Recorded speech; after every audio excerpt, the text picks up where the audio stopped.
Patrick, I'm going to be a billionaire in 5 years. Yep. And I said, okay, great. What are you going to do to get there? You have 260 Fridays and you give me a plan. You'd say general things is what would come up in 5 years. I'm going to have to do this. And we're going to have to buy this couple companies and probably blah, blah, blah. And then what if I said I compressed your goal though? And I said, why not 1 year? Yeah. All of a sudden, all those things that are distractions on the outside go away.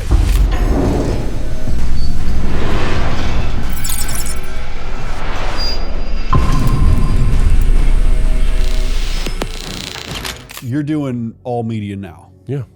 I do the podcast on the side. You do, but yeah. I mean, well, I don't make any money off this. Yeah, but I don't either. I don't ever want to. No. My thing is I don't care to. Correct. I mean, if YouTube wants to pay me one day, I'm not going to say send the check back. No. Well, I mean, we'll use it for something. We'll use it for more staffing or cooler shit in the studio, whatever. Yep. But that's not why I do it. But you're doing all media for companies. Yeah. I know everything about you. You're my buddy. You're a mojito buddy. Yeah. It's the Mojito Club. I'm going to have a few of those tonight. We're going to have a few mojitos tonight. Tim is so pumped. I know. Bro. Tim is so having excited a about blast. mojitos. Rolex Tim Randy can't wait. Randy's been having mojitos the last 2 nights. Oh, boy. I mean, he is so pumped. He's Gary's going to yell at you about your mic. Oh, I gotta keep doing it. Gotta keep going here. You're a media group. I can't sit in front of the mic. Jesus. Come on, buddy. Fit a fist. Yeah, we're good. All right. So, you're my buddy. I know all these things about you. People are watching the podcast. Tell some history about you, because you and I have commonality in bodybuilding. Yeah. We both have a podcast. We both do some media stuff. You have one of the most viral videos I've ever seen, by the way. Yeah. Top 10 last year. Top 10 most viral videos of the year. Yeah. Which is hilarious. What is completely on accident. Completely on accident. Was not a purposeful, because a lot of people that they make content purposely for virality, right? Correct. To be viral. Absolutely. October of last year, we were at a family event with my now fiance. I was saying goodbye to her father like a respectful guy would do. In fact, there was a generator they had left over from one of the hurricanes. You know, helping him put it in the car that was there and stuff. Give him the good dad handshake. Thank you very much and stuff. And as we give that handshake and turn around, Samantha, my fiance, yells out, "Daddy!" And then we both turn around at the exact same time. And I'm like, you got to be kidding me. You're mortified. I'm mortified because I'm trying to build a relationship with him. You just responded to her calling you daddy. And he's like this. And then I remember there was a moment right about 10 minutes later where we're sitting down with now her sister-in-law, her brother's wife. And she's like, should we just post it to the story or do you want to actually post it? She goes, let's just post it. Next morning had 10,000 views. And then we're like, wow. This is awesome. Yeah, 10,000 views. 100,000. And then we got the call that Sunday. That was a Friday from Barstool. And Barstool called us and wanted to pick it up. And Barstool picked it up on TikTok. And that's where it started to go from there. Yep. And then I think where'd it end up going? Like what's the total? 200 million now across combined platforms. 200 million. Yeah. Yeah. So there was a time period where her father... You can't pay for that, by the way. No. So my 2 biggest clients, Tomo, came from that video. From a funny video that you made with your now fiance. So crazy thing is, I had cigars with a gentleman over there. I had to ask him, I'm like, he runs very successful HVAC company, one of the largest stores in the country. I said, man, how'd you find me? Why the random call? Yeah. He said, he goes, actually, I saw your daddy video with your girl. I went over to her profile, saw the picture of you. I'm like, well, what a nice couple and stuff. I saw your story and you were actually doing a video for a competitor of ours in your story. And he goes, we need to do more of that. Called you up and now we're having a cigar. And I'm like, that is awesome. That's business, bro. And you never know. So has completely funny video, but that's how it all went down. Is social media the new media? Is social media really the only thing that's kind of going to move the needle at this point? Because this is my personal opinion. Yeah. Social media in general is not just something that you do. It's something that if you don't do it, you're way far behind. I couldn't agree with you more. Not just from a business standpoint, though. Yeah. Personal. Yes. Right? Oh. Personal. Like I hate saying personal brand because it's lame. Mm-hmm. It's lame. I hate even saying I have a personal brand. I hate saying that I did that. You do have a personal I know. brand. But it's lame. It just seems lame to me. Because you look at the influencer marketplace and you look at I hate being called an influencer, by the way. Mm-hmm. which I get called quite frequently. Like, oh, you're an influencer. I'm like, God, please stop calling me that. In your industry, you are. I know. You're a needle mover. It's weird because I look at it so cringy because there's a lot of cringe shit out there. But when it comes to social media, if you're a business owner, if you run any kind of business, you run a media business. You being on media makes sense, but not all media businesses have a personality that is pushing the business. I run medical clinics, also part of Goliath Ventures, a private venture fund, have my other modalities and other interests and other businesses that I'm investing in. By the way, I invested in another business yesterday. FYI. One more. Why not? We need more signs in the doors. There you go, man. Good. But my personal brand is what built Aspire Rejuvenation Clinic. Yes. It's actually what brought this clinic to anywhere. How important is it for you, for a media company? Yeah. Blue Collar Media Group. That's it. How important is it from you, the owner, the founder of Blue Collar Media Group?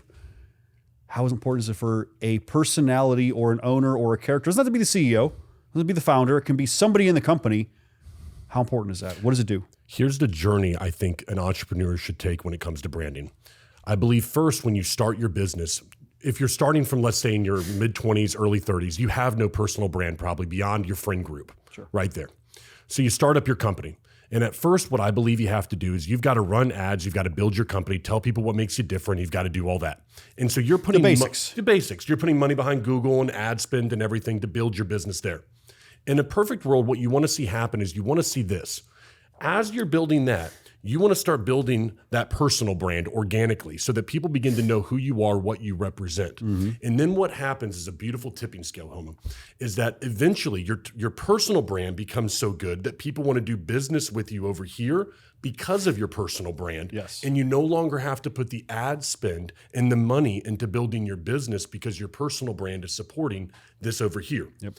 But what people neglect to do is they never invest in the personal. They keep flooding more and more money into Google, into Meta, into ads when they neglect their personal side, so they never see that tipping point.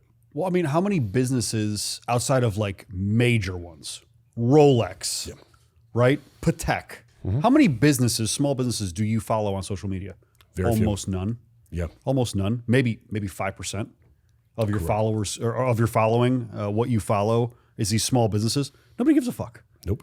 Like nobody actually cares. Correct. How many personalities that are tied to businesses do you follow? That's everybody you follow. Why do you follow them? Well, because they have a personal brand. You relate to it. They're giving a good message. And guess what? You patronize whatever they represent. Yes, absolutely.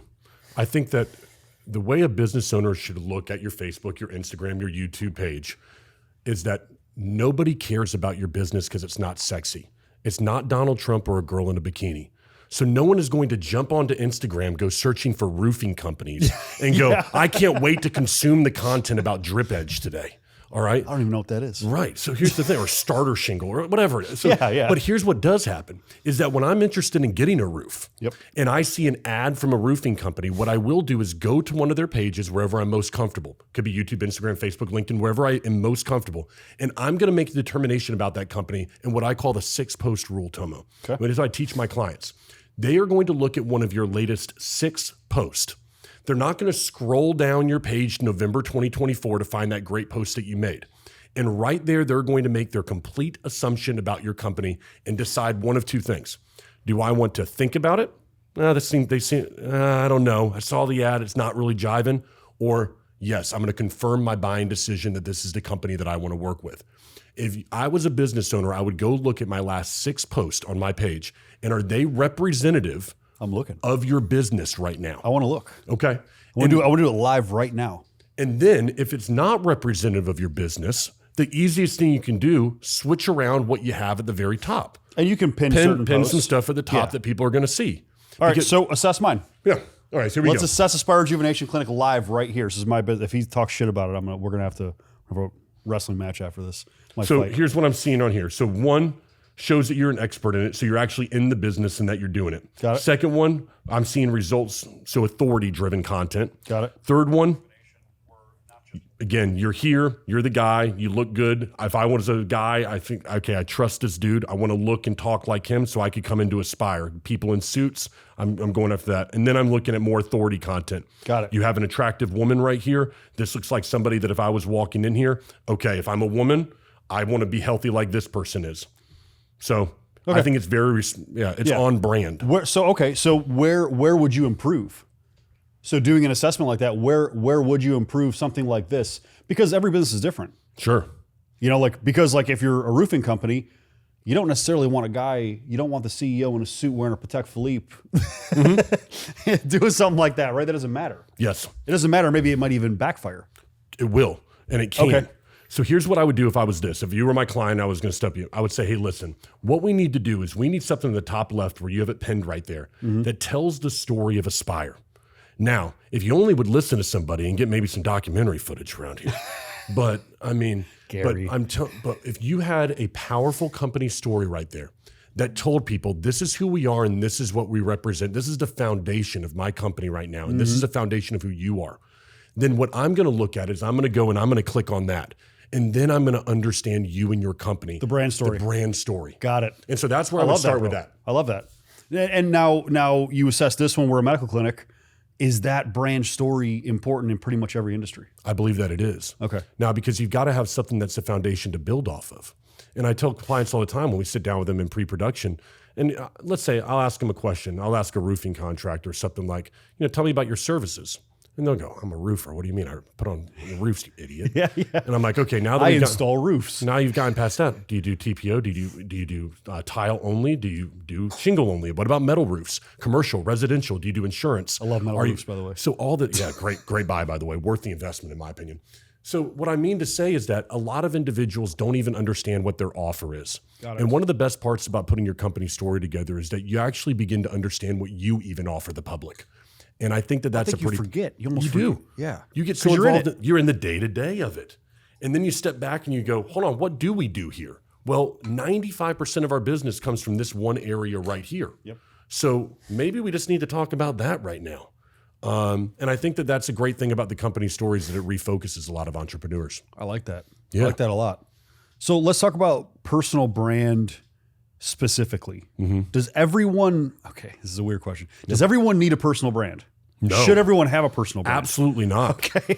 Oh my Lord, no. In fact, some people just need to put the phone down and not be on camera. Shut the fuck up a little bit. bit. Shut up. Yeah. You're hurting yourself more than you're helping yourself in your business. Yeah. And one of the most powerful things as an entrepreneur is when you understand your place and you know that. And you go, I'm not that guy. I can't tell my story well. I'm great behind the scenes. But that guy over there who's my head of sales, who's been with me for 5 years, I put that son of a gun on camera.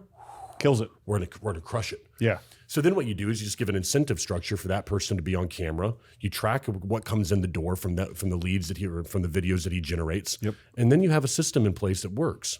But no, not everyone needs to be on camera, and not everybody is coachable to be great on camera. But what we can do is take you from a 2 to a 6, maybe. Yeah. But I'm not going to take you from a 2 to a 10. Sure. Well, I don't even know if that's even a thing. You're probably going from a 5 to a 10 or a 6 to a 10. Correct. Yeah. You can jump 3 to 4 points. Got it. When it comes to presence and engagement on camera. But that doesn't mean you don't have value in your company and in the brand itself just because you're not the person who's camera facing. You can be the person behind the scenes making sure that the expectation meets reality. You can make sure that, hey, listen, our brand alignment is there, and that production team or whatever it is that's going to actually do the work, Yep. that they're actually fulfilling what that person in front of the camera is saying. Because there's nothing worse than I think I'm going to come in here or go to Aspire and I'm going to get this service, the white glove services. When I think about you, I think about the white glove service that people going to receive.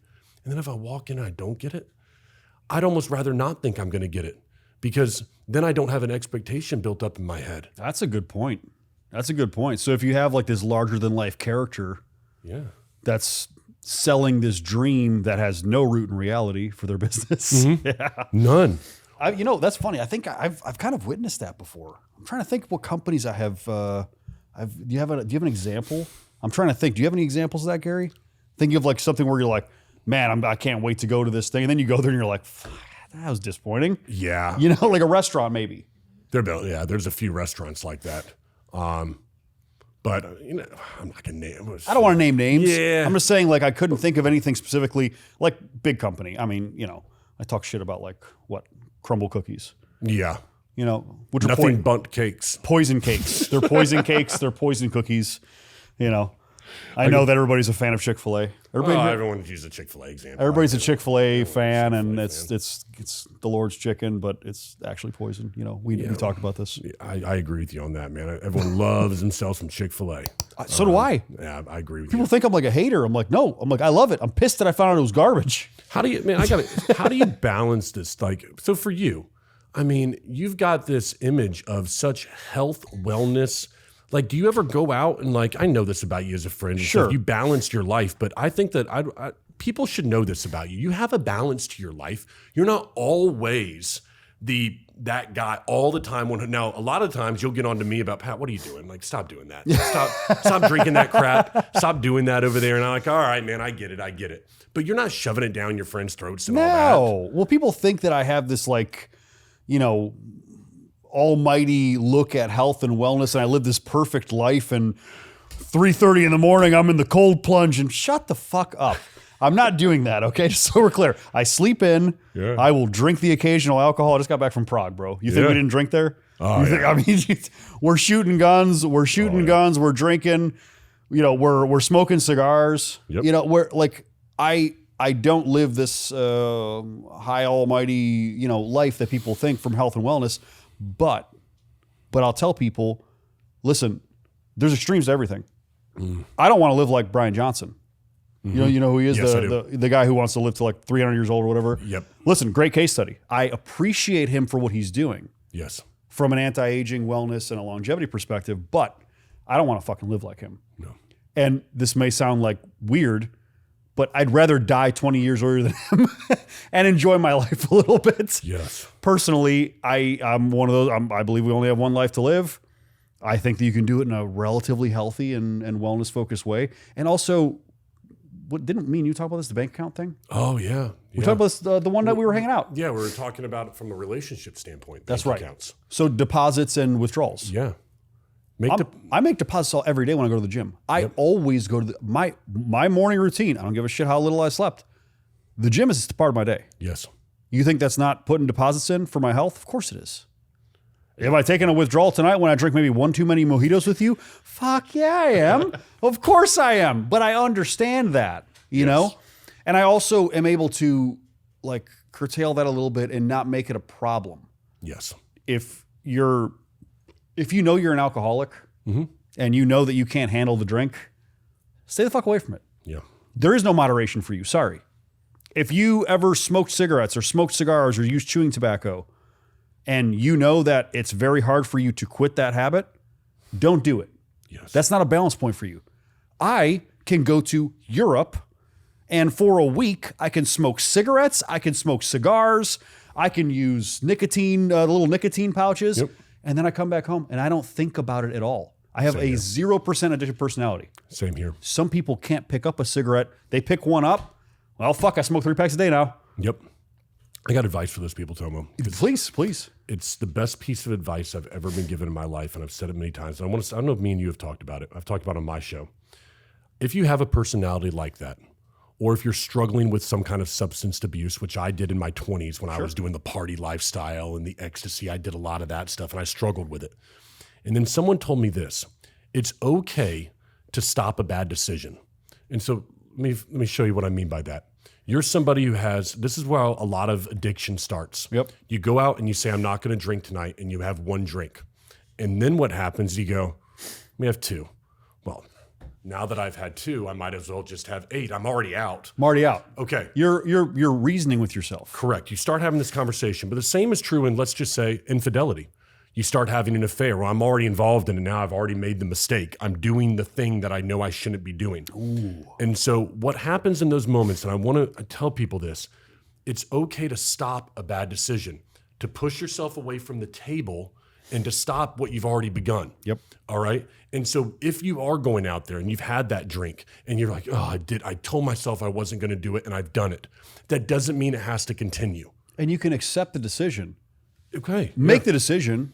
Make it with intent. Yeah. You don't accidentally have a drink, by the way. Right. That's not real. You don't, oops. That mojito went down so smooth. No, you retard. I can't say that. Yeah. See, I came back from Prague. I'm saying can't say retard anymore. So listen, you can go and you can have a drink and it's oops. Yeah. Oop, that was an accident. I slipped and fell and the mojito went in my mouth. No, impossible to happen. If you make a decision, say, you know what? I said I wasn't going to drink. I'm having a great time. Me and Patrick are having a great time. Yeah. I said I wasn't going to have one. You know what? I'm not just going to have one because one is for what? Yep. I'm gonna make a decision. I'm going to have 3. All right. Because after 3, maybe I can get a little drunk and I don't want to drive home drunk. I'm making good decisions. 3's my cutoff. And then you know what I'm going to do? I'm going to tell you, my buddy, hey, I'm having 3, cut me off 3. Yep. Made a decision. And guess what? If your friend's with you, that they're going to... Yes. You're going to tell me, sorry, bud, cut off 3. Bartender, cut them off. Exactly. That's such a good point that you make about a friend. I think that a lot of people who struggle with things in life, they're missing people in their life that will tell them you're screwing up. Hold them accountable. Hold them accountable. And I give you an example. We're talking about the mojito thing, but let's just talk about drinking because that's something a lot of people struggle with at some point in their life, especially if you're going through a alcohol's a major problem, especially in the U.S. Alcohol abuse. So I tell my employees who work with me, some of them have struggled with alcohol. Yep. And I tell them to recognize the choices before the drink or any bad decision that you make. Let's take the mojito thing. Slipped and fell and mojito fell in your mouth. Yeah. All right. Well, there was a lot of choices that led to that. You had to call the Uber or get in your car to go there.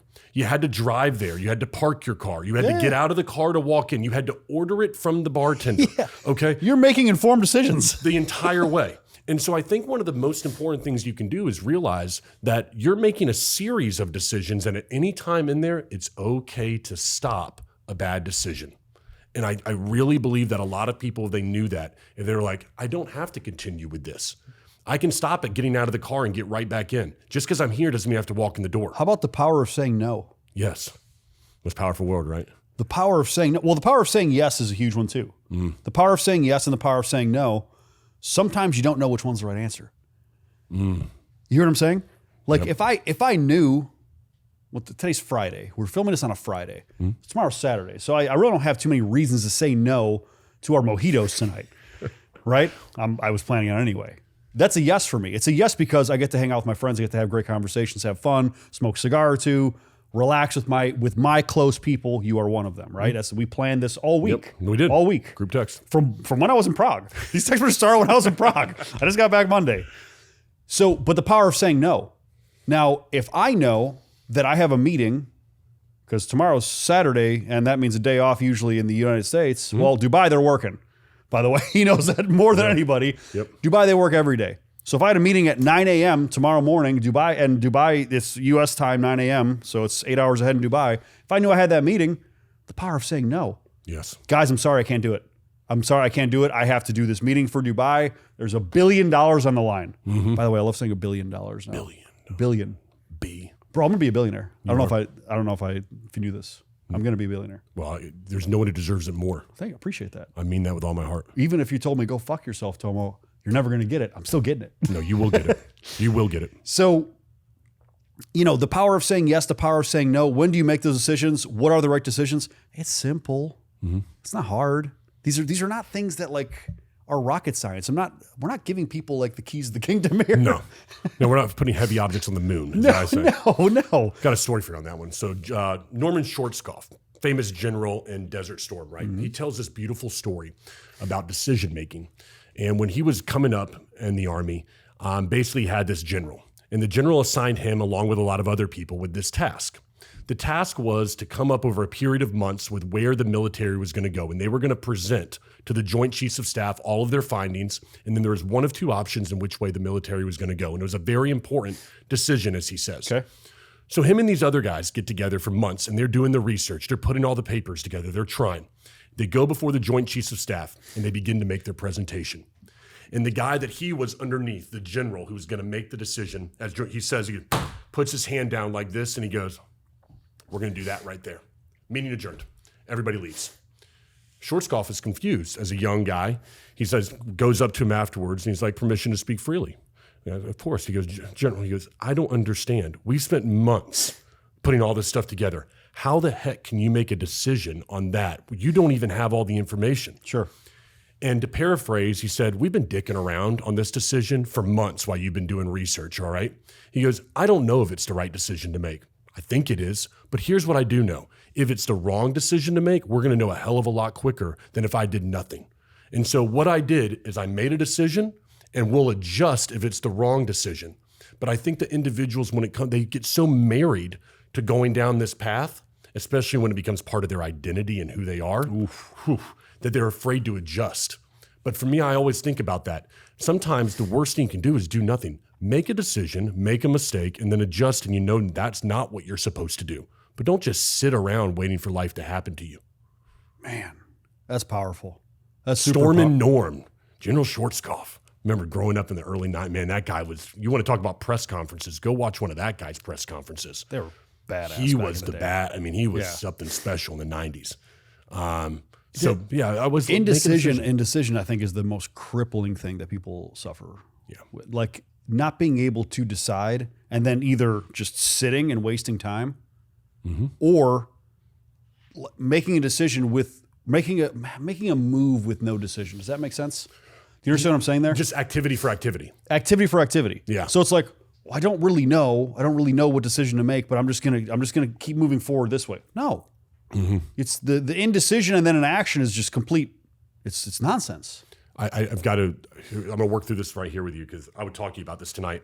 I've got this theory I'm working through that the quickest way to stop this is to compress the time to your goal. So for instance, if you told me right now, Patrick, I'm going to be a billionaire in 5 years. Yep. And I said, okay, great. What are you going to do to get there? You have 260 Fridays between then and now. And you give me a plan. You'd say general things is what would come up in 5 years. I'm going to have to do this, and we're going to have to buy this couple companies, and probably blah, blah, blah. And then what if I said I compressed your goal, though? And I said, why not 1 year? Yeah. All of a sudden, all those things that are distractions on the outside go away. And if I said, you got 1 year to do, what would you do? Well, shoot, I'd have to do this right now, and this right now, and this right now. You wouldn't have all the auxiliary things. Right now.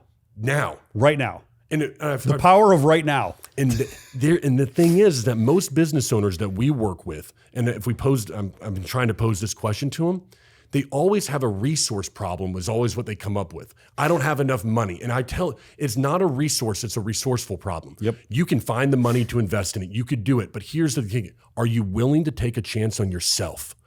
Do you really believe in yourself? I wrote this morning and it was based off of something. This isn't my words. It's paraphrased.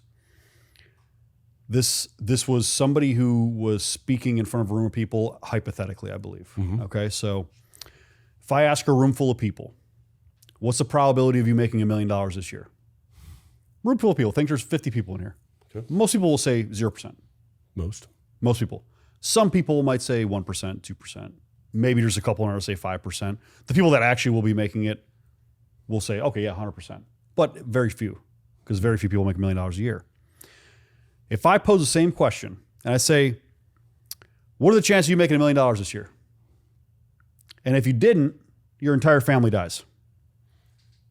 How many of those people are going to move that automatically needle to 100? Yep. So when I heard that, I'm like, okay, well, the goal didn't change. The want or need didn't change. What changed? Like it's fear, consequence. That's a great question for everybody to ask themselves. Yeah. So it's like, of course you want to make $1 million. Do you need to make $1 million? Probably. Everybody does. Yeah, everyone wants to. So here's the thing. How bad do you really want it? Yeah. How bad do you really need it? If I told you your entire family's on the line, you're going to fucking make $1 million. That's a 100% chance, right? Yeah. Right? Yes. But they were all zero before, almost. God, so you're looking at it from the motivation standpoint. I'm looking at it from a time standpoint. You put those two together and compress them. That's what I'm saying. Yeah. Wow. That's what I'm saying. Because I tell you I want to be a billionaire in 5 years. And you say, well, why not one? I'm like, okay, well, why not one? Well, how bad do I want it? How bad do I want it? Where can I do it in one? If I do it in a year and a half, it's still fucking awesome. Yeah. Less than 5. Yeah. Right? You should have, this is where I've had to really change my way of thinking lately. And me and you have talked about my business over the past 2 years, and we've been very fortunate. But I also want to say this, my way of setting goals has had to change this year. And this is what I mean by it. I think we should begin setting unreasonable goals for ourselves. Because if it's not unreasonable, Tomo, then why are we setting it? Yep. And if I said I'm going to make like you just said, the $1 million example, if I know I'm going to make $1 million, then setting a goal of $1 million is really not very impressive. In fact, it's putting yourself down. It's derogatory to yourself. I mean, I'm trying to think the right word. It's useless. It's useless. Yeah. It has no real meaning because it's not a real win. No, it's not. You already knew you were going to achieve it. It's already there. So an unreasonable goal, though, is how you really push the needle. Yeah. That's how you really change lives. That's how you change the world. No one who's ever reasonable has ever changed a damn thing. I'm so unreasonable with my expectations of myself and so unreasonable with what I know I'm going to have in the future that I say it out loud a lot. I say it to him all the time. I've said it to you. Yep. But people get weirded out by that because they don't want to be judged by what they're aiming for, right? Yeah. They don't want to be judged. If I put out, what did I put on my Instagram today? I put something on my, what is it, like your story? Your status or whatever. Oh yeah. I posted something, and my first iteration of it was working hard to make major changes in healthcare or some shit, but just because I'm like, no, fuck that. And then I literally changed to, I will change the world. You know how many responses I got on it? Whole bunch. Yeah. And everybody's like, fuck yeah, get it, let's go. I want to be part of it. Yes. That decisiveness and that full direction. I had an aha moment and a moment of like revelation, reflection. I listen to motivation porn a lot. Do you ever do that? You know what I'm talking about? Motivation porn? Like who? Like the YouTube shit? Oh yeah, I do it all the time. All the time. On the way into work. It's almost annoying to me that I love it so much, but I really do like it. I mean, if I have to I'll run through a wall for Ed Milet if he walks through. I mean, shoot. I mean, that guy, you listen to that stage, Ed Milet. I mean, he's awesome. You know? And I mean, obviously, like, you know, I'm listening to Ed Milet. I'm listening to, the old school guys. I like a lot of the old school guys, like Wayne Dyer. Oh, yeah. I mean, you know what I mean? Les Brown yelling at me with the preacher voice. Yeah. Oh, let's go. He's good. So, you know, I'm listening to this, and it was like something on manifestation, and I'm gonna ask you something about manifestation and affirmations and stuff in a bit. But this is what it was about, and it said, imagine what your life could be like, and what you could buy, and how you could behave, and where you could live, and what you'd be driving, and what the clothes would look like, and the watch on your wrist, if you were making $10,000 a month. At one point, $10,000 a month was crazy to me. By the way, right, it was. And I'm listening to this, and the person that I'm next to, I'm like, I'd fucking cry, fucking tears of horrification. Like, I'd be horrified if I was making $10,000 a month. Mm-hmm. And then I said, I want to make $10,000 a day. Yes, that's right. And you know what the person told me? They're like, you do. I'm like, oh, fuck, I got to up my goals. But that was like a fucking revealing moment for me real quick. I'm like, wait, what? Wow. I just said something in my head that was like, that sounded so outlandish, and I'm like, I already fucking got there. Nice. I didn't even realize. I didn't know that I was even there. Whew. And I said it. I mean, think about that. That's it, man. Keep going. But think about that. So when I say I want to be a fucking billionaire, everybody's like, yeah, no, probably. Yes. Nobody really fucks me about it anymore because of, you know, of if you have that just unreasonable, unfathomable expectation of success, fuck, dude, it's so powerful. You ever heard Ed Milet's perception of heaven and hell? No. So, tell this, but Ed Milet uses it this way. What Ed Milet says is this, is that when you die, you're going to go to heaven. And God is going to introduce you to the person that you could have been. Oh. And so he's going to walk up to you and that guy, and you're going to shake hands. Heaven is when that guy looks at you and you recognize one another. And you go, man, that guy goes, I was chasing you the whole time. I saw you fall off right there after that divorce. After that, and I thought you were going to lay down, but man, you got back up and you kept chasing it. You did it. And hell is when you get introduced to that guy and you go, I don't even know who you are. And that guy goes, and you look at God and he goes, this is who you could have been right here. If you just would have, all those opportunities I gave you and you took none of them. You mean I could have accomplished all of this, God? And he's like, yeah, I don't know you. And that's God telling you, I don't know you. Gave me chills, bro. And so, when I heard that from Ed Milet, I thought, what a beautiful way to conceptualize heaven and hell. Not in a religious way, but in a beautiful way that you can use every day, is that I got to be introduced to the Patrick Carr that I could have been. And all I want to do is recognize that person. I'm not perfect. I can't be the perfect person I could have been, but I can come damn close. I can have a friendship with that guy. I can know that guy. Man, that is powerful. So when we're talking about like this idea of heaven and hell, and shout out to Ed Milet, he's a proper G man. I loved his book. His audiobook was great. The Power of One More. Yeah. Oh my Lord. So good. It's so good. And it seems like such a simple concept when you look at it but it is, all these concepts are simple. Yeah. So, who's that person that you're going to recognize? How did it impact you? How did that idea impact you? And how did you start behaving and living after you realized that? Because I have heard the concept before, but in different ways. I've never heard that specific concept. When I talk about like looking at yourself as like finding the superhero version of yourself, what would the version of Tomo be if he was perfection personified? Never skipped the gym, never slept in, never snoozed his alarm, never missed a meal, never fucked off on social media when he should be working, right? Never did anything except for drive to a success point. Imagine that person. I'm 100% not achieving that because it's perfection, right? So what would the perfect version of yourself look like? And then you picture that person like in the mirror. All right, well, how close am I? Got some work to do. Cool. At least you know where the goal is. Yes. Right? So the way I look at what you're telling me right now is that I have no problem with looking in the mirror if I could see the perfect person and I can see that I'm not that perfect you. Perfect you. And I'm looking in the mirror and I'm talking to that individual, whatever it is. Sure. If that's not my goal, so where I think you have problems is that if you make promises to yourself that you don't keep. So if I wanted to be that guy and I told myself I'm going to go to the gym all the time, I'm going to do that, and I don't do it, that's where I think you erode who you think you are, but how you look at yourself. Yep. I've done that. Yeah. Yeah. And so I've begun to look at things as level 1, 2s, and 3s now. Again, this is an MI guest on his show, so I want to give credit where it's due. I don't remember the gentleman's name. He goes, so the gym is a good example. I used to think it's all or nothing at the gym. Now I look at it that I have a level 1, 2, and 3 day. Level 1 day, or I should say level 3 day, is I go in there and I'm just basically walking treadmill. I'm doing the bare minimum. Yep. 2, I get the exercises done, but you know what? They weren't pushed all the way to the max. Sure. And a 1 day, I'm feeling it. Yeah. I hit it hard. I went heavy, I went hard, I'm there. All of those, I have to, if I can frame in my mind, I had a success with those 3 right there by doing my promise. I kept the promise I told myself that I would go to the gym. The consistency and the persistency. Yes. Right? Yeah. I got to say this to you because this is on my mind big before this podcast. I think there's a lot of your viewers and your people who watch you, and they need to know this.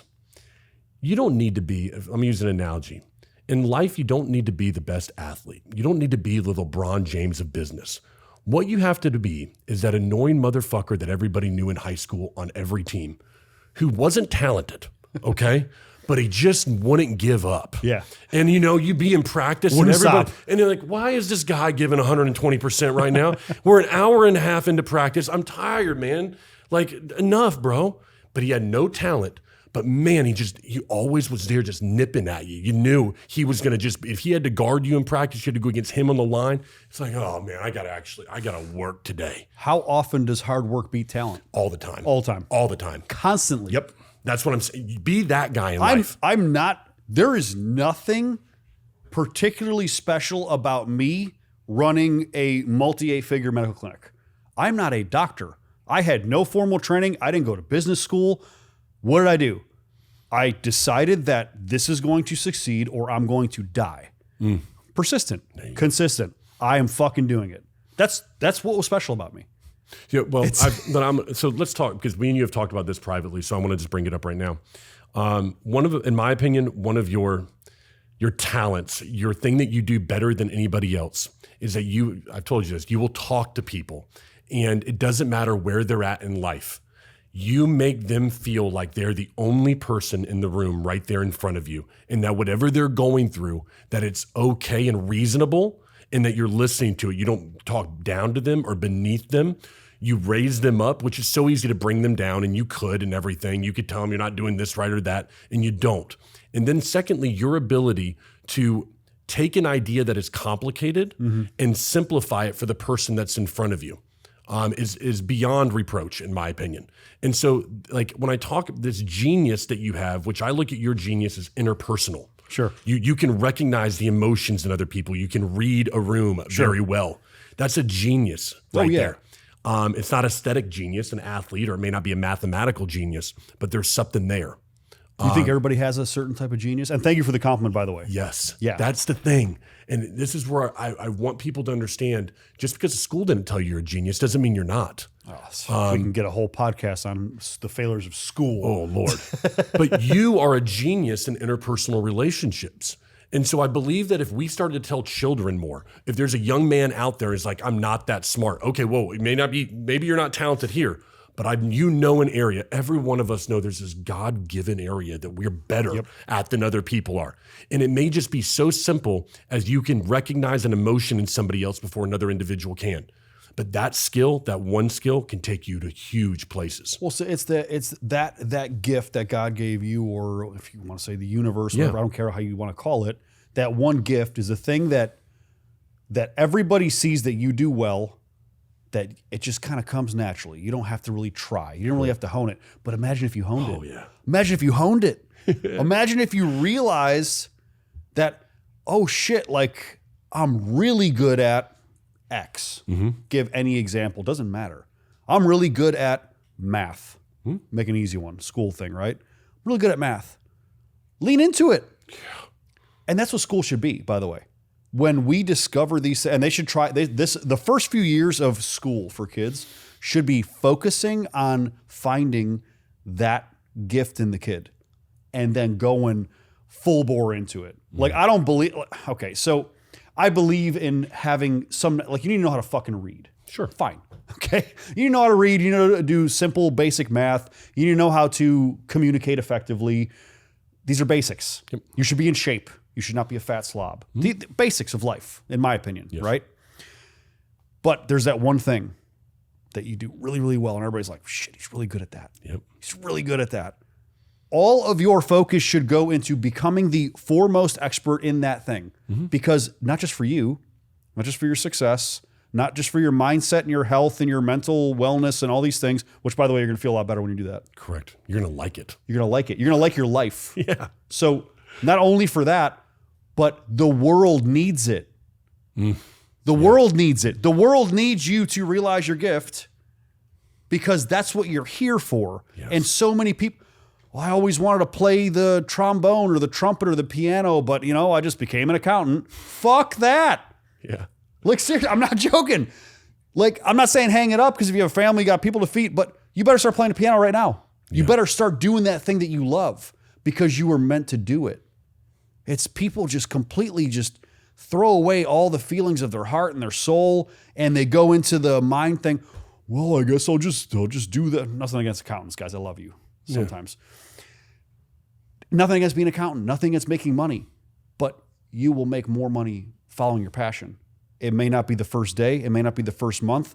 And if it's not just about money, it's about fulfillment. Yes. Fulfillment. There are guys out there that make in a year what you and I make in a day. And they are happier than us sometimes. Yeah. Think about that. Yeah, they are. Because they're doing it's a farmer, or it's a guy that's living off the land. And he's like, no, this is what I'm here for. This is what I'm here for. Yes. Bro, that's the most powerful movement that anybody can make. If you find that path and walk that path, your life will never be better. And everything will attract you, by the way. You'll find the right woman for you. You'll find the right tribe for you. You'll find the right things will come in alignment.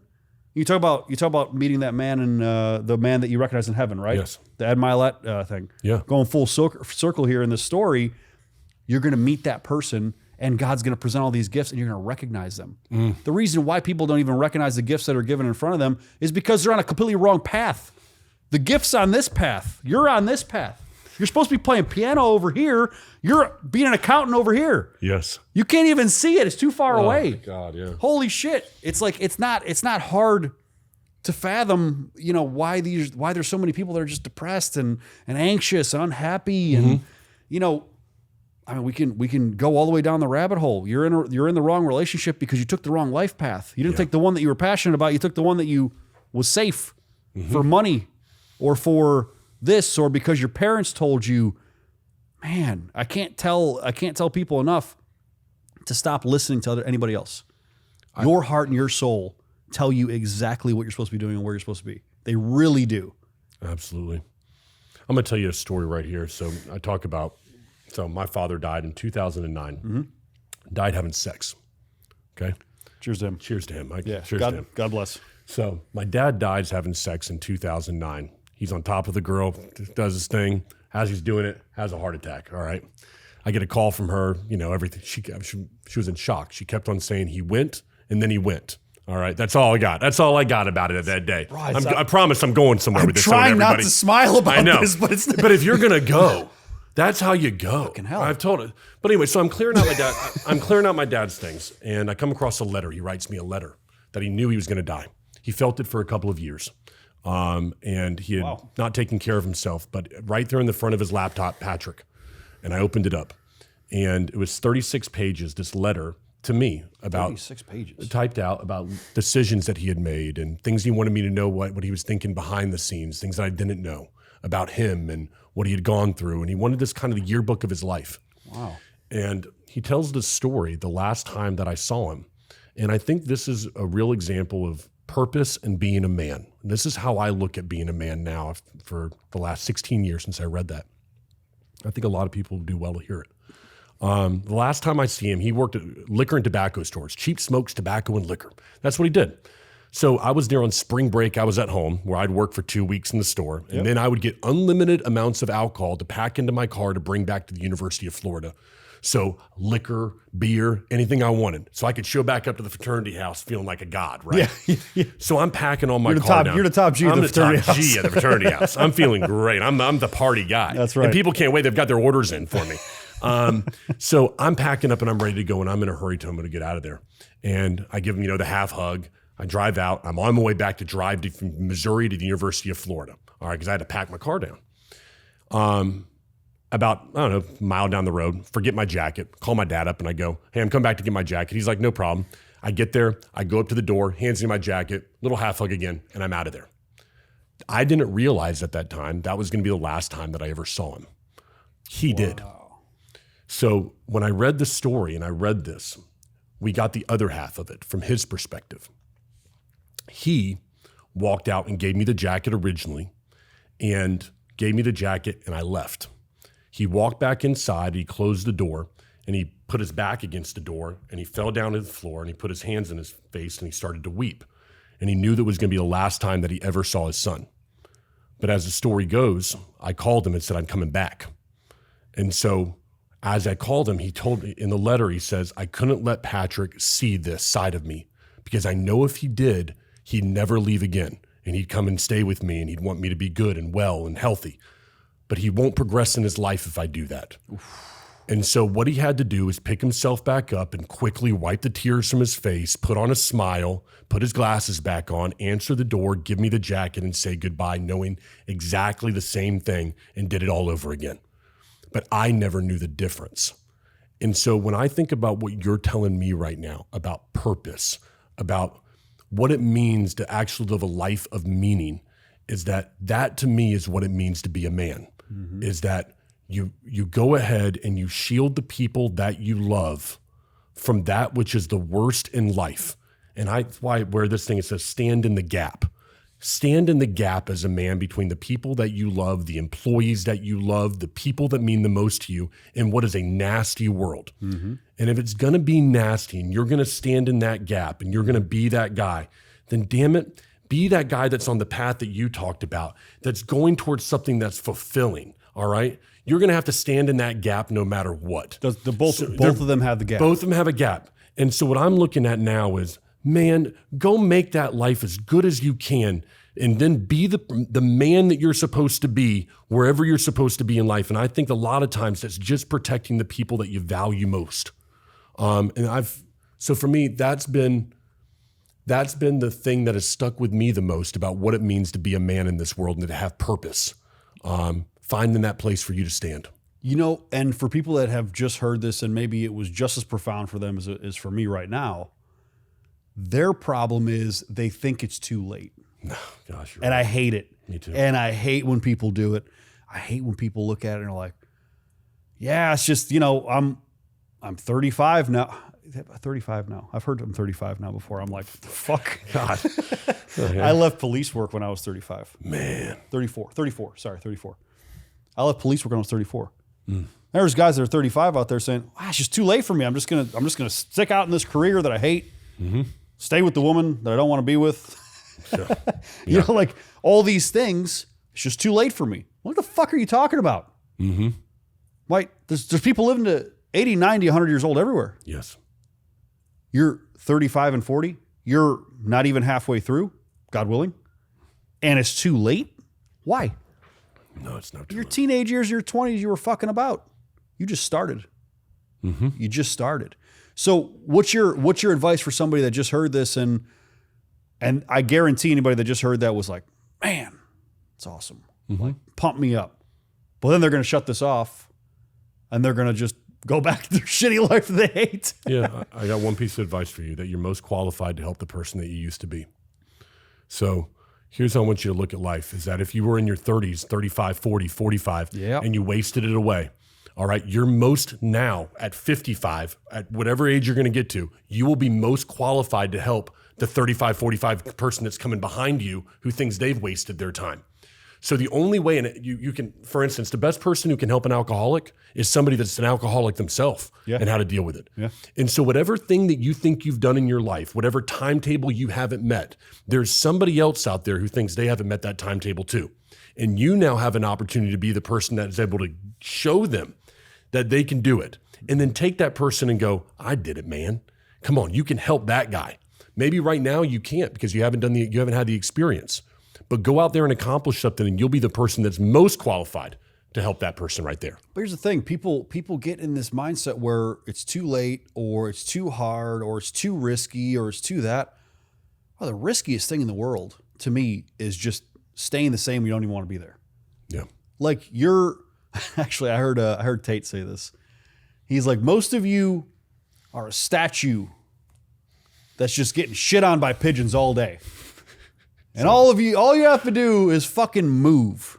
But most of you are just, well, I'm just content. I'm just going to sit here and just keep getting shit on by pigeons. Instead of taking a step into maybe a scarier path, into something that may have risk. People are so risk averse. They're so anti-risk. They're so, well, it's okay. It's okay. You're going to be dead. Yep. All of us in this room will be dead in 60 years. How old are you? 23. You might be alive. The rest of us. 23-year-old. The rest of us are fucking we're dead. Gone. Okay? I mean, unless the medical science below down in a Aspire Rejuvenation Clinic happens to go way beyond what I think it will go, but that's real. Okay? So let's just say 100 years. Yeah. 100 years from now, there's a very high chance and likelihood that everybody that we know right now is going to be dead. That's an adult. Yeah. Okay? So what are you waiting for? Like, what is going to push you enough to go from, woe is me, my life sucks, I don't really like this, but I'm just tolerating it, to, oh, wow, I can be happy. What the fuck? Why are you a statue just getting shit on all day? Move. I think it comes down to really when people look at themselves, the insecurity that they have. They don't want to take a chance on themselves. They don't want to take a bet on them. And when I was beginning this business, I took out a loan, and at the time, an obscene amount of money for $120,000 because I needed to make payroll. Yeah. Now, at the time, huge risk to take. Yeah. But I'm going to tell you what people, you have to understand this about yourself. You want to make something, you want to get to a point where you're making the millions of dollars, or you're going to Dubai and you're doing these things that people look at and they go, I want to aspire to be Tomo, okay? Yeah. Let me tell you something about the guy that not a lot of people understand. The amount of risk that he takes doesn't go down. It's only more and more. The bigger risk, the bigger chances, the bigger takes you got to make. Yeah. And those bigger takes come with bigger consequences. Yeah. Now, bigger stuff. Now it's front page of newspapers if you don't get it what you said you were going to do. Oh, yeah. Now it's somebody making videos about you that go viral when they want to do that. And so if you're not willing to take one chance on yourself, a small chance, take something on you. Take do it. I thought we were talking about just make a decision and go for it. Go for that business. Go be the piano player that you said you were going to do. You're never going to look back and go, damn, I never should have done that. Take a chance on yourself. I mean, and know that you're going to have to do it many times over again. You're going to have to reinvest whatever you get there, whether it's money or personal accolade, whatever it is, reputation, brand. Yep. And you're going to have to reinvest that into something bigger, and the risk is going to be there. I tell my people in my company that this is what we do. We climb a mountain is what we do. And every now and then we climb, then we get to this point where we have to go like this. And then the hard couple of weeks come, months, it might be months. And we got to push ourselves up over to the plateau. Mm-hmm. Okay, we're there now. But guess what? Then the climb starts to go again. It doesn't stop. No, but here's the crazy part. I mean, yes, some climbs are a little steeper than others or what it might be, but you're always going to have that time that gets real difficult for a few months, a few weeks, it might even be a little longer. And you got to find a way to get up over that hill. Giving up, rolling back down. You start rolling back down that damn hill, all right? And so I tell my guy, we're at a cliff right now, everybody. I tell my team, we're at a cliff, everyone. We all know what that means to have been with me. Yep. This is going to be a tough couple weeks. We got to get through it. And then we got then take your vacation with your family. You go do that. But I think a lot of businesses and life is that way. Keep taking the chance on you. Do it. You'll never regret that. No. And there's certain calculable risks. Mm-hmm. You took a loan out for $120,000. Yeah. If you would have completely failed and had $120,000 debt, is that the end of the world? At that point? It seemed that way to me. Sure. When I first started this company, I didn't. But realistically, if you would have had 3 kids and a wife and a house and a mortgage, you more than likely would not have quit your job to do that. So it's all situational. Yeah. Right? When I took the risk for starting the companies, I'm like, well, what's the worst that can happen? Well, what do you mean, Tomo? You can go bankrupt and you'll have all this. I'm like, yeah, who gives a fuck though? Mm-hmm. Who cares? Who cares? Who cares? It's just money. Yeah. I can go back and get a job. But I'll pay it back eventually. Can we work through this one together though? Because I want to work through this with you because I'm thinking about it. Let's talk about that guy though that has the 3 kids. Yeah. Because you have an audience. He's 43 years old. He's got the 3 kids. He listens. He's like, man, I'm not happy with what I'm doing. I know, man, I shouldn't be doing this, whatever. And he's telling himself, then you start justifying it. I actually had a conversation like this. Talk to me. With somebody. So he says, well, I can't quit my job, Tomo. I said, I understand. He said, I have 2 kids. I have a wife. I'm the sole breadwinner for the house. I said, I understand. And then I asked him, I said, how much time do you spend at work? How long is your work week? He said, 40 hours. I said, okay. I said, how much do you sleep? So I don't sleep much, about 5-6 hours a night. I said, are you rested though? Are you feeling okay? Your health is okay? And he's in relatively good shape. Yeah, I feel good. I'm all right, sleeping enough. I said, okay. So what's 8 plus 6? Yeah. They carried the 2. yeah. So what's 8? We're not a genius. What's 8 plus 6? Yeah, okay, so think about this. Where am I going with this? You have 24 hours in a day. Yep. Where's the other 10 hours? Mm-hmm. Well, I have kids. So you got a wife? Mm-hmm. It's like, yeah. I said, is your wife stay-at-home wife? Yeah. I'm sole breadwinner. He said, well, I want to see my kids. I said, you haven't earned the right to see your fucking kids because you're not even doing what it takes to get your family to the next level. And he got pissed. He got mad at me. But the reality was, you can't message me. Don't message me saying that you want to get ahead and that you can't when you have 6, 8, 10 hours of a day where you are what? Yeah, I understand. I want to see my kid too. Mm-hmm. Often, I don't see my daughter that often right now. It sucks. And when I do see her, it's as impactful and purposeful as possible. You love that time. I love that time with her. But guess what? I love the fact that she's going to be set for us for life more. Mm-hmm. If you're at a point where, you have risks are sometimes not the best thing to take. We took risks. Mm-hmm. You took a risk.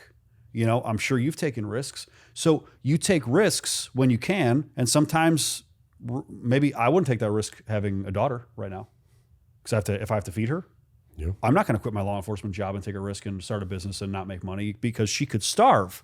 Fuck that. But if I have more time in the day, you better believe I'm getting a second job or a side hustle. And guess what, baby girl, that is going to make your life better.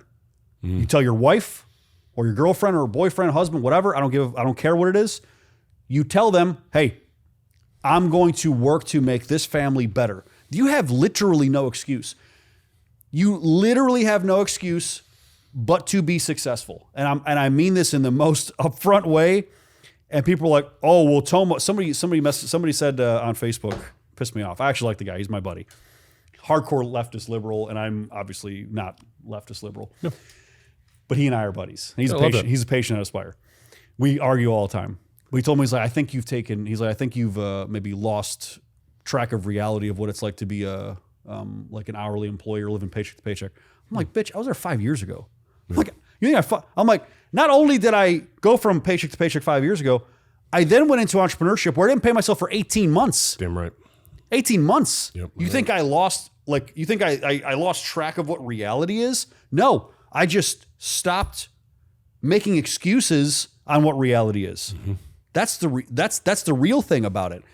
Your reality is what you make it. If you tell me you want to be more successful and then you tell me I only work 40 hours a week, sleep 6 hours a night, that gives you 10 hours a day. Well, I have time. I want to have time with my wife and kids. You don't need fucking 10 hours of your day with your wife and your kids. Nope. That would drive me nuts, by the way. Most men would drive nuts to be around their wife and kids for 10 hours a day. Sorry, not sorry. You have all the time in the world. You're just too lazy to recognize it and too lazy to put the work in. Yep. Raw action. Work and raw action. Raw action solves all. So there are some, let me ask, I'm going to pose it in a slightly different way especially for men out there who won't do it for themselves. Because I think there's a lot of men who they look at and they go, I'm not going to do it for me. Okay. Sure. Here's what I want them to think about. You have that little boy, you have a girl, great, you want to spend time with them, and you're watching them grow up. Eventually, that little boy or girl is going to want to go do something, all right? And you're going to tell them to go follow their dream and to go after what they went after. Yep. But they're going to turn to you and they're going to look at you and go, why didn't you? You're an example. You're the example to them, right? If you want to go, I'm telling you, I don't know this, and you have a little girl, and I know how much you love her, and me and Samantha are trying to go down that route now, and I'm looking forward to that journey in my life. But I imagine that I hope that my son or my daughter would look at me if I took a chance and I failed, and later in life they look at it like, yeah, you know what, you took a chance on it, you did, and they would be proud of their father for taking a chance. Yeah, and I think that some men out there need to look at it and go, I want to be able to look at my daughter and son in the eye. And when I tell them to go follow their dreams, I know that I at least gave mine a shot. If you don't get it, okay. Sure. But if you're going to go give advice to those that you love, go do it yourself. Don't wait another day, because eventually they may turn around and look at you and go, why didn't you, Dad? Why didn't you, Mom? Here's the biggest problem is that people talk about it taking a chance. Bro, I actually don't think that it's possible to not succeed if you give it actually your all, truly your. That's a good point. I don't actually think it's possible. So when well, I don't know, I'm going to take a chance. Well, take a chance. Mm-hmm. Go back to the example. You're going to make $1 million this year. What are the chances? 0%. Your entire family's going to die if you don't make $1 million. You will make $1 million. You're going to do it. Why? Because it's all on the line. Yeah. Trick your brain, but also it's not a trick. Because if you just put forth, and when I say 100% effort, nobody puts forth 100% effort. No. I got no good back and forth with somebody that tried to argue that said, well, I put in at least 80%. I said, no, fuck you don't. Yeah. 80%? All the time? 80%? No way.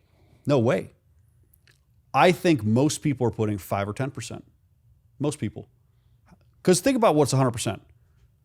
This never gets touched unless it's needed to be touched. Mm-hmm. You never watch TV. You don't ever need to watch TV. So there you go. You never watch TV. You never sleep in 1 minute past your alarm. You never skip the gym or fuck off in the gym. You're always going to level 1. Level 1 always. Think about it. That's 100%, guys. Oof. It doesn't exist in reality. Realistically, if you assess yourself and you don't blow smoke up your own ass and anybody else's, you're giving 5, 10, 15% effort. If you give 20, 40, 50% effort, mm-hmm. and you still have 50% of kind of screwing around time, you're ahead of everybody. Yep. You already beat everybody.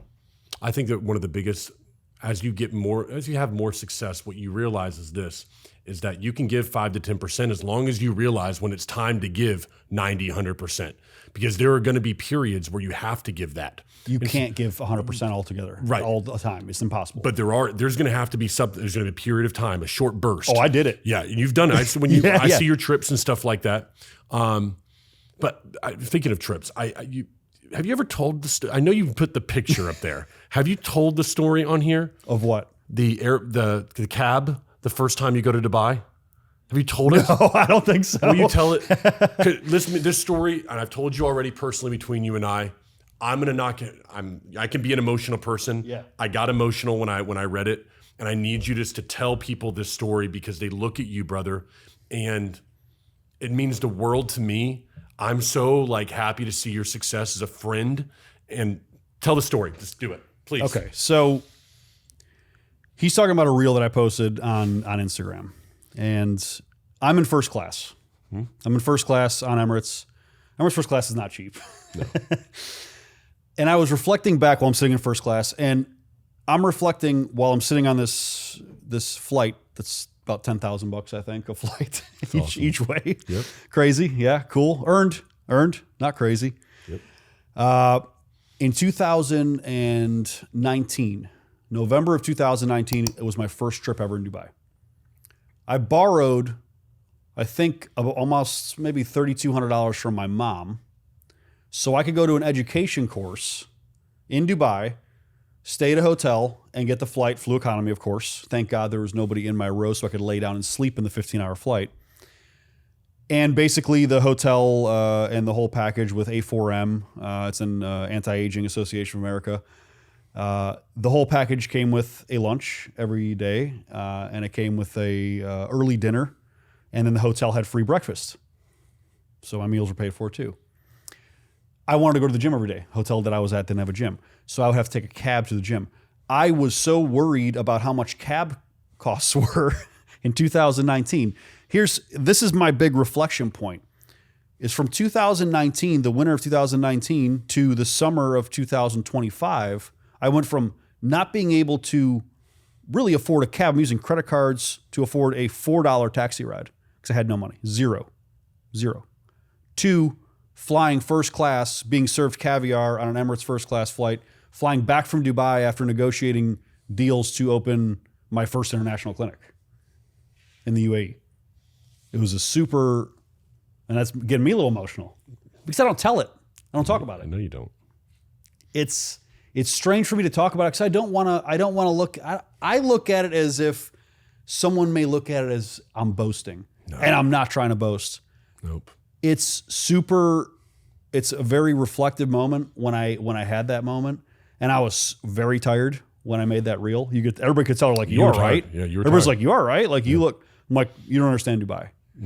But when I made that reel, I was in a place where I'm just like, I need to say this out loud, not just for me. And I'm like, let me share it. Maybe somebody will get some impact from it. And you were one of the first ones that was like, bro, that was one of my favorite reels. I watched it 10 times. I mean, I don't know. You told me, you messaged me. A lot. Yeah. I mean, I was just like. On the 15-hour flight back, you messaged me while I was on the flight, and you're like, this was awesome. This is because I believe that when people see you in this, the online persona and who you are, they don't get a chance to see you for cigars and mojitos like I do. I could walk in tonight and I could say, man, I closed this great deal. And you're the first one to go, get this man a round of drinks. Yeah. Let's go. This guy closed a big, you're the first one to do that. Because you celebrate other people and you rarely celebrate yourself. And so that's what makes what you say special, because you don't post that to say, okay, I want to show you what I've gotten now. Mm-hmm. You post it, I think, with a genuine intention of going, look, you can do this. You can do it. Let me pick you up here. You can do this. And it doesn't have to take you a whole life. I did this and I turned it around. And look, I know you're self-deprecating in some way. You're like, nothing special about me. Nothing special about me over here. You can too. And I hope that people understand that about you, that it is real with the other side of things. Like, I see the way you treat my fiance, and it's so beautiful, and you care, and you genuinely do. And I think that if that's something that is something worth celebrating. Yeah. And that's why I want you to tell that. Yeah. Thank you. Yeah, I mean, the moral of that story and the moral of, I think, what we've been talking about for the last 10, 15 minutes is that you literally can do anything. Yeah. Like anything you can imagine. Really. Like, in reality, you want to be a millionaire, you can be a millionaire. You want to be a billionaire? Yeah, there's a high probability you will be. Because if you just put yourself in the position, in the framework of why do you want to be a billionaire? Right? What's the reason? So what's your reasons for anything? I didn't start the clinic to become a millionaire. I didn't do any of this for money. None of it. I followed a passion and I followed a purpose, and I knew that it was bringing something to people that they weren't getting elsewhere. I'm bringing health and wellness and optimization to people. That's what the clinic was about. That was it. How did it become a multi-eight-figure business? I have no idea. I don't have the recipe for success, guys, except for the fact that the recipe for success is hard work and just an fearless determination and unwillingness to stop. Yeah. For me, it's, what's helped me out is I've found a good woman. I think as well, for me, Very important. I think a lot of men left to our own demise, if you only had men on this earth, let's just say. Sure. I mean, shoot, we ain't doing nothing.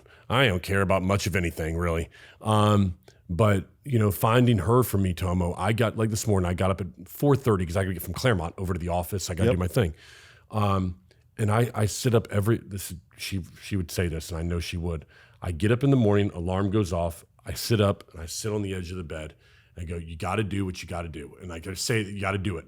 There's no other option because that person behind me, I got to do it. Me, no, she's not there. Sleep until 6:30. I know me. I know that about me. That's good. But I also know, I know that I want to make something that she looks at and she goes, I'm proud of that guy. That's good. But I think that it goes back to what we were saying. I don't think that it's money or financial for many good women. I think that many good women will say, I just want to see you passionate about something, chasing your dream. They want to see a man with drive. Yeah, be that guy. Go do it. That's masculinity. Yeah, a masculine man has drive. A masculine man has purpose. A masculine man has grit and determination, where if shit hits the fan, you're going to make it happen. Yeah. Stand in the gap. That's it. Yeah, I agree with you. And I think that's why, I think I don't know. I made this post at a gas station yesterday at 5:30 in the morning, and I was looking around the gas station. I noticed this. Look around any gas station at 5:30 in the morning. You're not going to find a lot of Range Rovers, Lamborghinis, and luxury cars and Mercedes AMGs. What are you going to find? Work trucks, guys getting ready for a full day doing landscaping. All right, picking up waters, Gatorades. That's what you're finding right there.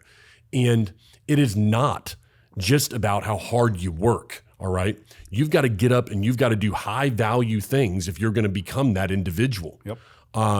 And so for me, this is where we go in full circle here. We started with talking about don't just work for the sake of working. And there's a lot of people out there that are doing that. And look around that gas station at 5:30. Okay, I've been a lot of hard workers. I go there before I go to the gym. Mm-hmm. A lot of hard workers there. In fact, the hardest workers. Okay, truly, these guys are working their ass off every single day. Yep, hard. Okay. You could be doing the same right now. You could be in a misalignment, as we said. You could be doing things that are not of the highest value. They could be not the thing that you have the most skill and ability to do, like we talked about the general genius that you have. You will have to bet on yourself, and you're going to have to take hard work, and you're going to have to do that. But I hope that people out there don't just think that because you're putting in the hours that you're doing high-value activities that'll get you to where you want to be. Yeah. Yeah, the amount of effort that you put in and the amount of drive behind it, the amount of passion behind it really means everything. It really means everything. Yeah. Hard work, true hard work is a key to success, but I'm talking real success. Takes that true hard work on your passion or on something that you have a passion about or on something that you know you can be successful at. That's the key. Was that the key to success? I mean, is that the key to success? Not giving, keep going, keep hard work, don't give up. Shit. I do have, so I have one question I wanted to ask you to have a couple in my mind I was thinking about as I knew we were going to do this. Imposter syndrome for you. You came from being a police officer into a world of health and wellness. All right.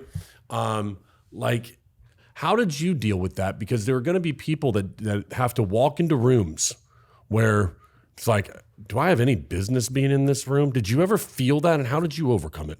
The one time that I felt it more than any other time was actually at the vault last year, really? Patrick Bet-David's vault. Okay. And we were sitting front row. I'm sitting front row because PBD and I are friendly, and his team puts me in the front row pretty much every event that I go to. Grateful for that whole Valuetainment team. But I had this moment, and I don't remember if it was the first day or the second day. It might have been the first day, actually, the first day of conference. And my mom's there. My girlfriend's there. A couple people from Goliath Ventures are there. I think Chris and Nick Petrillo were sitting behind me. And we go on a lunch break. And before I even get to stand up, because I was BSing for a second, I have a line of people waiting to meet me. I'm like, what the fuck? Yeah. I didn't know how to take it. I didn't know how to feel about it. But I just basically, I don't want to say like faked it, but I kind of just like, I was like, okay, this is happening. Do it. And nobody understood how uncomfortable I was. Even my mom, even my girl, everybody was like, yeah, no, that's just Tomo being Tomo. And I'm like, this is the first time it's ever happened where like people are coming up to me, I watch your stuff. I follow you on social media. Great job in your business. Can I invest in this? Can you invest in this? And I have lines of people every break. And I'm just like, what the fuck is going on? I'm like, what is happening? It was a moment where I'm just like, did I do it? Like, am I there? Am I at an arrival point that I was thinking about years ago that I didn't even realize I hit? Wow. Just like this morning. Yeah. The $10,000 epiphany. The epiphany, like that was another I'm there moment. It's another moment of like, sit down and breathe that in, think about that, and just outwardly give some gratitude. Yes. And I did. And it was like shocking. And like that moment where I felt that kind of imposter syndrome where it was like really shocking that was happening, where that line of people was coming and talking to me. For like the next day when I was thinking about it, because the 2 days I couldn't really even process it because it was so busy. When I finally sat there and talked about it, well, I cried like a baby. So I'm like, holy shit, I did it. Yeah. You know? And I may do that from this morning's revelation, the $10,000 thing. You know, the silly comment of like, oh my God, I'd be horrified if I was only making, and it sounds like an asshole thing to say. I know. And if anybody thinks it's an asshole thing to say, I'm sorry. I understand. But listen to me. 4 years ago, $10,000 a month was impossible. I wasn't paying myself. I was making $0 a month. How many of you are making $0 a month watching this? Doubtful. Yeah. Right? So when I make this comment now, I'm like, my lifestyle, I could not fund my lifestyle and my daughter and my, all these different things, all these companies. I couldn't do all these projects with $10,000 a month. So that sounds like I'm broke. Yep. And the comment of, I need to make $10,000 a day. And then someone saying back at me, yeah, you do. I was like, oh, fuck. That's cool. There's so many people that need to hear those times where you don't pay yourself. I've thought about that so much, and it's the best times. Yeah. My favorite memories are the times that I was broke as fuck. I swear to God. Like I swear to God, my favorite memories thinking back now, it's cool now, bro. Cool. You have a cool car. Cool. I can buy, but like when I was broke, like the real highlight moments, going from, I had to walk out on $38 worth of groceries because I had zero money and I thought I had money in my account. And then like the big win after that was I can buy groceries. Yep. That's fucking cool. Like when I went home after that grocery thing, when I couldn't afford food. This is while I owned Aspire. This is during the time when I'm an entrepreneur. Yeah, sounds super sexy, right? I was an entrepreneur. Good job. CEO, buddy. Yep. I couldn't afford food. I was going home literally hungry. And then I find a canned chicken and an Uncle Ben's rice packet somewhere in a corner of one of the cabinets. I'm like, I was grateful. I was grateful. Yep. Right? So April 2021, I started Blue Collar Media Group, and my first client was in Jacksonville. Yeah. Eco Restore. And so I'm driving to Jacksonville. I pull off to the side, and my car breaks down on the I-95 exit before St. Augustine, or a rest stop before St. Augustine. I don't have the money to fix this car. And I got no way to call any Uber. The Uber at that time, it would 4 or 5 years ago, would not pick up at a rest stop. There was no like way to get him to go there. Yeah. So I have to call my client, and I have to be like, hey, I can't get my car towed. I have no way. Can you come pick me up? So my client sends a truck, a roofing truck, to come pick me up. And little did he know, at that time, I didn't even own a camera. So I just had my cell phone with me. I didn't have enough money to buy a camera. So I had my cell phone. So I walk in there, and he goes, you're a media company? I'm like, absolutely. I said, here's what I'm going to do. I said, what I'm going to do is I'm going to sit down with all of your sales reps today, and I'm going to teach them how to generate content with their cell phone and some apps that they can use. I always like to start out my contracts this way. Like this. I said, I know it's a little shocking. And he goes, okay, yeah, we had the team meeting today. I said, exactly why I wanted to set it up. Wow. So I walk in there and I learned from YouTube. I downloaded apps the weekend before. How great is that memory? Yeah. So then I go in and I do it, and he pays me $4,000. Sure. And at that time, you might as well have wrote me $1 million check. Yeah, no, 4,000 is a million. Oh, are you kidding me? I could not wait to get that into the bank. All right. Like that was 100% of the money that I had. 100%. And so what I had to do was I had to get his truck. He loaned me a truck to get back home, and then said, come back next week and you can do some more content for us. And that's when you can get it all figured out. Little did he know that $4,000 was what it was able to get my car towed. All right. And then that also bought me my first used A7 III and a used lens that I still have today. Right there. That was my first camera. Now I know how to use it. So I went onto YouTube and went, you did not know how to use it. Never owned a camera in my life. Not an SD card. I had no idea what a lens was. All I did was walk into Colonial Photo and Hobby, which is local here in Orlando. And I said, I think I need something to shoot some video on that's not too expensive, please. And a lens that I can use that'll be like if the person's 20 feet away from me. And they're like, okay. Media company. Yeah, media company. Blue Collar Media Group is what I was at that point. And so then I go, how does it record? Like, what do you record on? And they go, you need an SD card. And I'm like, what the heck is that? Where does it go? And they're like, you put it right here. I was like, how much time will that? I had no idea what I was doing. So I have no money. And then get this. Then that week, they foreclosed on my house. They put a bank notice on my door. And they go, you got a week to get the hell out of here. Or we'll put your stuff in the state of Florida. Yeah. They'll put your stuff on the sidewalk. Yeah. Police officers are going to show up. They don't care. Yeah. No, they don't care. So what had happened is I had bought, basically I was renting the home from the HOA. HOA had foreclosed on it. I had the deed of title from the HOA. The bank was taking the thing back. So the bank is taking the home back. Now I got no money. Car doesn't work. I just bought a camera with the money that I did have, and I'm being kicked out. So there's a place, if you're driving down I-4 around Lee Road, you always see their sign on I-4. It says $9.97 for the month. I stayed there for 3 months. That's where I went to go, because they will allow weekly payments, just so everyone's aware. They do weekly payments. And so that was the start of Blue Collar Media Group. One camera, a guy I had one SD card, which we couldn't actually shoot in 4K because the SD card was such a shitty one that it wouldn't even do that. SD cards are expensive. And so I didn't know how to use the camera. So I just turned it on auto because I thought I had to show up with something. Sure. You know what I mean? Just turn on auto and hope for the best. Get like these stories. Tell me that you can't do it. Right. Yeah. Go ahead. Yeah. And go ahead. That was the start of it. And I look back, and somebody has to remind me of this every now and then. Like, I try to remind you of how far you've come from the sheriff's office and what you did there, and what you've done here is just so special, and how you're helping people. And you haven't changed. You still still a great guy. You still treat everybody with so much respect. We go to some of the same restaurants in the same friends group, and every single person who comes up to you is in a restaurant or something like that, you're always friendly and you care and you genuinely do. But thinking back to those stories, that was the beginning of it all.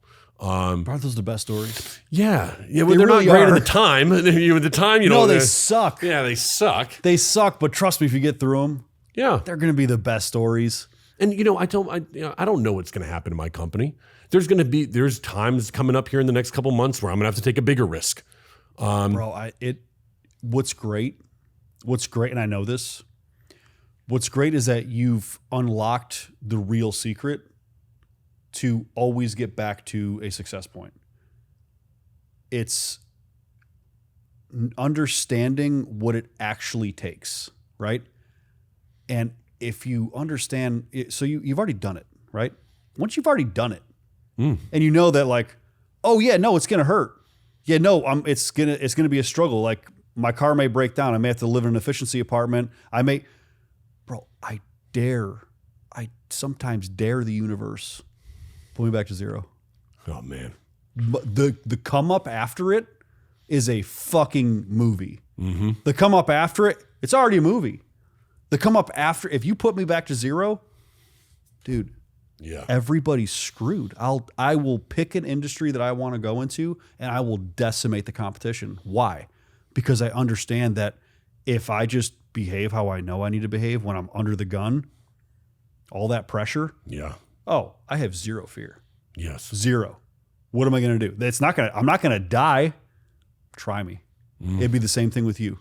And that's supposed to be the example for anybody watching this. Sure. You want to get to a success point. Just understand that if you look at it from a perspective of, I'm going to do it or I die. My whole family's dead if this doesn't happen. If you frame it in your mind, it's not actually going to happen. But if you frame your mind like that, where there is no other way, you're going to do it. Yes. Oh, and what you need to do will reveal itself very clearly. All distractions go away. It's none of that matters anymore. Yeah.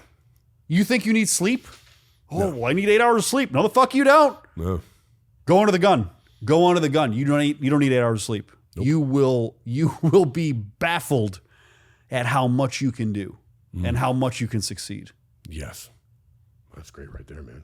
I'd top that right there. Congratulations on your success, bro. Same to you, buddy. Always, man. This is awesome. This is great. I'm excited for mojitos tonight. Me too. It's going to be a good time. What time are we doing this thing tonight? Yeah, I don't know. We're going to figure it out. Guys, thank you for watching. Patrick, thank you for watching Blue Collar Media. Thank you guys. Thanks, for you guys in the background too. Thank you. This is awesome, man. Great Always. podcast. Dad, see you soon. I'll see you tonight.